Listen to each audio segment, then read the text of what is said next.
Tiger ভক্তদের প্রত্যাশা ছিল অনেক। কলকাতার তাঁবুতে সুযোগ পেলে রিশাদ নিজেও আনন্দে আত্মহারা হতেন, কিন্তু সব স্বপ্ন ভেঙে গেছে। আইপিএল এর নিলামে কেউই আগ্রহ দেখায়নি। টি-20 বিশ্বকাপে দারুণ খেলেও কেন রিশাদ আইপিএল এর নিলামে দল পেলেন না, বিস্তারিত জানাচ্ছেন সাইফুল রূপক। মনে মনে ভাবলাম চেন্নাই, আমার এখন হলো অন্য টিম, তাহলে তো আমার মনটা খারাপ হচ্ছে। রিশাদের মন ভেঙে দিল আইপিএল এর মালিকরা। বাংলাদেশি ক্রিকেটার বলেই কি সবার এমন অবহেলা? দিন দশেক আগেই বিশ্বসেরা ফ্র্যাঞ্চাইজি টুর্নামেন্ট আর মেগা অকশন নিয়ে নিজের স্বপ্নের কথা জানিয়েছিলেন টাইগারদের স্পিনিং অলরাউন্ডার। নর্মাল থাকার চেষ্টা করি যে কিছু একটা, তো সব কিছু আল্লাহর হাতে। কোন আইপিএল টিম আপনার পছন্দ? এত বছর ধরে খেলা দেখছেন।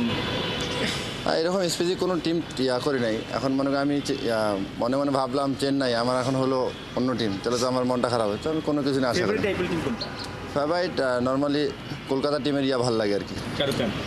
শাহরুখ খান না, আমার কলকাতার সাকিব ভাই খেলছে, লিটন দা খেলছে। রিশাদ হয়তো ভেবেছিলেন গেল টি-20 বিশ্বকাপের পারফরমেন্স দিয়েই আইপিএল কন্ট্রাক্ট পেয়ে যাবেন।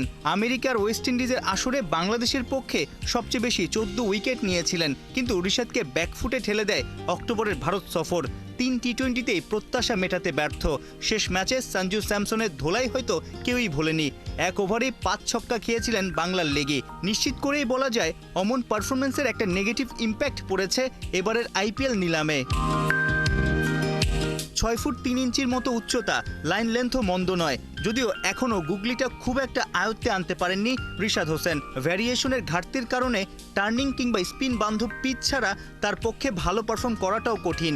এইসব চিন্তা থেকেই হয়তো আইপিএল ফ্র্যাঞ্চাইজিগুলোর থিঙ্ক ট্যাঙ্করা রিশাদকে নিয়ে আগ্রহ দেখায়নি।